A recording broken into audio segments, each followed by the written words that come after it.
Hey besties, I am back with another video, and as you can see from the stack of books sat next to me, this one is going to be a pretty hefty one. So grab yourselves a cup of tea, a biscuit maybe, a crumpet if we're being particularly British, and enjoy. So today I want to bring you my October reading wrap up. I haven't really been doing monthly wrap ups or TBRs this year, to be honest, because I was just getting a little like out of the swing of filming them. I felt that because I already struggled to be able to upload regularly due to my Wi-Fi, just kind of having those monthly constraints of needing to get videos up at a certain time, like twice a month, was quite tricky. And then also because I'm a massive mood reader, I never stuck to my TBRs, so it kind of felt like a little bit redundant. However, on saying that, I kind of want to bring back at least the monthly wrap-ups because I really enjoy watching them, and I enjoy looking back at the books that I've read over the previous month and kind of summing up like my thoughts and feelings on them. So that is what we're going to be trying to do. I'm not going to promise every month, but at least seasonally and sometimes monthly we will start doing wrap-ups once again. So I'm bringing you an October reading wrap-up today, and I'm super excited. So I'm just gonna crack on with it. Okay, so firstly, I just want to talk to you about the series that has been, it's taken over my life this year. It has had me in a chokehold. I have loved every single second of it, and that is Zodiac Academy. So previously to me going away in the summer, I was reading Zodiac Academy and I raced through the first 4 books pretty much back to back, and I was loving it. I think I gave them all like 5 stars. And then because I was going away and I knew I'd be away for a while, and because these books are all like really like thick and heavy books, I obviously didn't want to travel with them, so I thought I'd wait and read them when I got back. And then I got back and I saw a massive spoiler on TikTok that hadn't been marked on the video, and it just kind of like ruined my enthusiasm for them a little bit, so I kind of put off picking them back up again. And then anyway, I picked them back up and I finished the series as is currently published. So we do have book 8 coming out in December, which was supposed to be the last book in the series, but then the authors actually announced this month there is going to be a 9th book as well, and it's kind of had like a mixed reception. Like on the one hand, I'm really happy there's going to be 9 because I love this world and these characters so much, and I'm just not ready to not be in Solaria. But then at the same time, I do wonder just how much of it they're going to kind of drag out, because when I speak to you about these books, some of these did feel a little bit more fillery than like, you know, there for the plot. So anyway, we had Zodiac Academy 5, which was Cursed Fates. This one I think I gave 4 stars to, and I really enjoyed this one. Like, to be honest, I can't remember exactly which events happened in which book now, and obviously I'm not going to talk about them because it's the middle of a series, don't want to give spoilers. But this one, they all pretty much end on a cliffhanger, and I really liked the way that this one ended. Then we had Fated Throne, which is book 6, and this one I gave 5 stars to. This one, honestly, the ending was just perfection. And in this one, actually, you find out the thing that I got spoiled, which I thought was going to happen at the end of book 7. You kind of find out about it in this book, and you learn about how it's going to happen. So it made me hate that fact that I've been spoiled a little bit less, because it meant that I could go into book 7 knowing that it was going to happen and kind of having the full enjoyment of book 7, and not like waiting around to see like, okay, well I know this is going to happen, how's it going to happen, when, you know. So I'm kind of on the one hand still a little bit bitter that I saw the spoiler, because I feel like it did kind of ruin the reading experience a little bit, but also not as bitter as I was about it because I still really enjoyed these books. And this one I gave 4 stars to as well. This one would have been a 5 star, but there was just so much filler, and it's a thick old book. This is like 800 odd pages. And yeah, it was just majority filler. This one was definitely a lot of plot. This one was really good, and this one was a bit in between. So I would say if you're wanting a really kind of compelling series about fae that has like magic, supernatural stuff, political intrigue, spice, heartbreak, honestly these books are like emotionally traumatic. But if you're wanting a series that you can really sink your teeth into, I definitely recommend the Zodiac Academy series. They're not the best written books in the world. Like, the writing is, it's not great all the time, and quite often you'll notice spoilers and little inconsistencies, but I feel like the authors have created a world that is just so vivid and that you just fall in love with, and you fall in love with these characters so much that you can kind of put aside the faults in the writing and just enjoy the books. And these are so fun, honestly. They're bordering on ridiculous so much of the time, but they are so much fun and I love them. I mean, collectively this series is 5 stars. Like, it has my whole heart. And yes, the second that the 8th book comes out in December, I'm probably then going to reread everything before the 9th book comes out at the end of, or at some point next year, but hopefully not the end of next year. So yeah, I finished Zodiac Academy as it currently stands. I do need to read The Awakening as Told by the Boys, but I'm going to try and read that this month so that I've read it before the next book comes out next month. Then I started a new romance series this month. This is the Willow Creek Valley series by Corinne Michaels, and I read Return to Us, which I gave 3 stars, and Could Have Been Us, which I gave 4 stars. Look at those covers, you guys, they're so cute. So this series is a small town romance series set in Willow Creek Valley, and it follows the Parkinson siblings. So each book is kind of devoted to one of the siblings and their respective love interests. They're all kind of standalones, but as I discovered, they're kind of like interconnected standalones, because I actually read Could Have Been Us, which is the second book, first, because this one, I found it on like a recommended small town romances video and I just wanted to pick it up and read it. So I read this one second and then realized that I needed to read the first one, and that a lot of the plot points in the first one are also referenced in the second.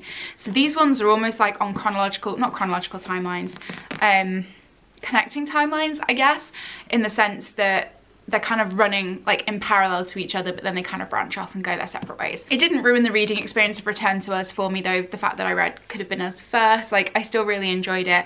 I just didn't like the couple as much in this one, and I felt less like urgency. This one felt a little bit more insta-lovey for me. They're both like second chance romances, these two. This one definitely felt like quite insta-lovey, and there was no kind of like urgency to anything. There was no real sense of conflict and resolution, because everything was just resolved before the conflict even really happened. And it just felt very easy, whereas this one certainly had a little bit more angst, a little bit more pining, and there was just a little bit more to it. Like, the characters actually had a bit more depth to them, which is why I enjoyed this one a lot more. But I read this one literally pretty much in one sitting, and this one also pretty much in one sitting. I thoroughly enjoyed them, and I'm going to be continuing with the rest of the series once I have read some more books on my TBR, because my TBR is out of control and I can't keep buying books at the rate I've been buying them. So then I also finished up with Clarity and Connection by Young Pueblo this month. This is a little self-help book full of just like little vignettes like this. I've been reading this off and on since like June, July kind of time, so I just come one of those where you kind of like pick it up and put it down as you go, which is kind of what I like to do with self-help books. I don't like to kind of read them cover to cover in like consistent sittings, because I like to kind of go away and absorb what I'm reading and like apply it and think about it and reflect on it. As you can see from the sheer amount of dog ears at this book, there was a lot that kind of stood out to me, and there was a lot that made me kind of reflect, and I really enjoyed this. And this one kind of just, I guess, covers everything with regards to relationships, so familial, platonic, and of course romantic, and how we kind of navigate them. And yeah, I really enjoyed it, and I think I gave this one 4 stars. I think. I haven't got my phone with me, so I kind of forgot. This one I also pretty much read in one sitting. I've been so curious about this book, but I just haven't picked it up because graphic novels aren't always really my thing. And then I went shopping at the weekend with my friend Jess, and we're terrible when we get into a bookstore together. We're just like completely unstoppable, and we need to just like basically buy the entirety of Waterstones. And we both picked this up and thought, oh, we really wanted, well, actually she picked up and said she really wanted to read it. I wanted to read it for ages, and then because we both picked up like other books that were the same, we were like, you know what, let's both pick up this one as well and buddy read it, and that is Laura Olympus Volume 1 by Rachel Smythe.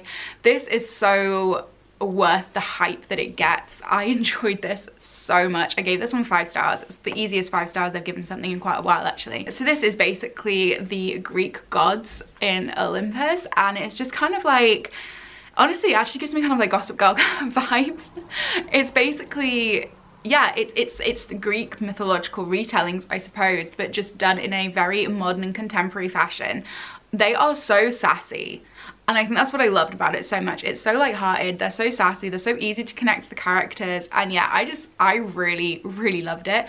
And for somebody that doesn't know an awful lot about Greek mythology, and also who hasn't necessarily enjoyed all of the Greek retellings that I have read, this was very palatable for me, and I really enjoyed it. And I think also because this is Hades and Persephone, and I do really like Hades and Persephone, I think that also helped. But yeah, I loved it. And the art style, I mean, the art style is absolutely gorgeous. Like, yeah, I couldn't fault this, and I immediately, like, I want to go and pick up the next volumes. I think volumes 2, 3, and 4 are all out as well, so over the next few months I think I'm going to start collecting them because I finally have a graphic novel series that I can really get stuck into, and I'm so happy about it. So 5 stars all around for Lore Olympus. So before I get on to the spooky horror books that I read in the month of October, I do want to give a quick shout out to The Ex-Hex by Erin Sterling. As you can see, I haven't quite finished this. I'm filming this on the 1st of November and I currently have about 30 pages left. Right now this is sitting at a 4.5 stars. This is just so much fun, and I'm really enjoying reading it. I'm sure you guys will have seen so much about this book doing the rounds over spooky season, but just in case you haven't, this is a very cozy, witchy rom-com romance set in small town Georgia, following Vivi, who is a witch who fell for a guy called Rhys Penhallow, who is Welsh.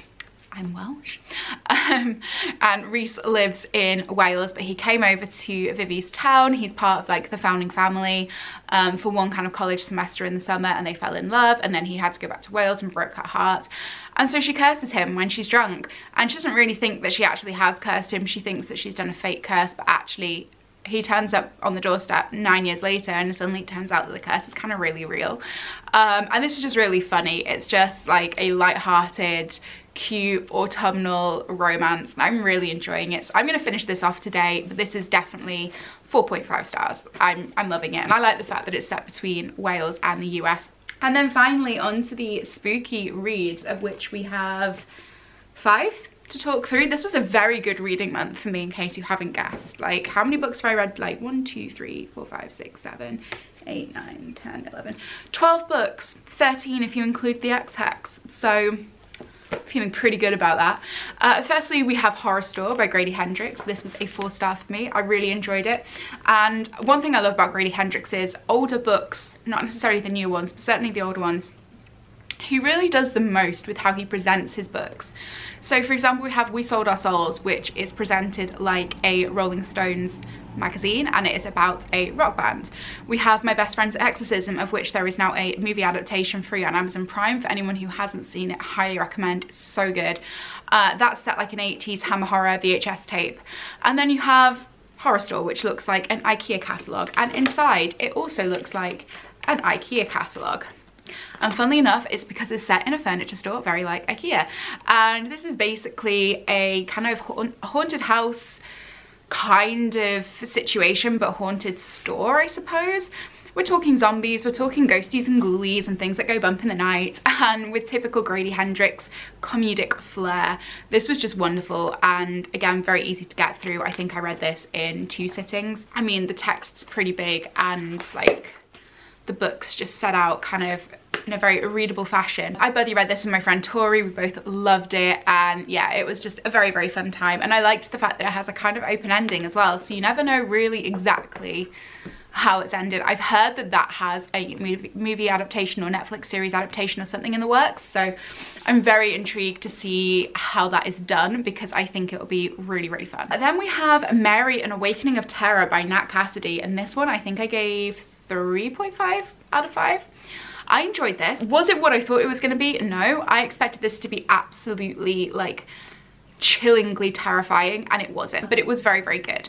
And this basically follows Mary, who is a middle-aged woman. She's living on her own in New York, and she's very much been a victim her whole life. She was a victim of bullying, she was a victim of horrible kind of like family setup, and she's very like lonely, and she basically just lives on her own with a ton of porcelain figurines that she talks to.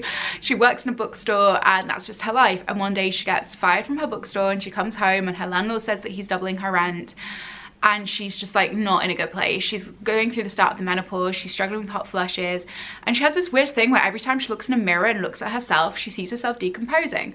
But it's not just her, like every time she looks at any woman of a certain age, she sees them decomposing.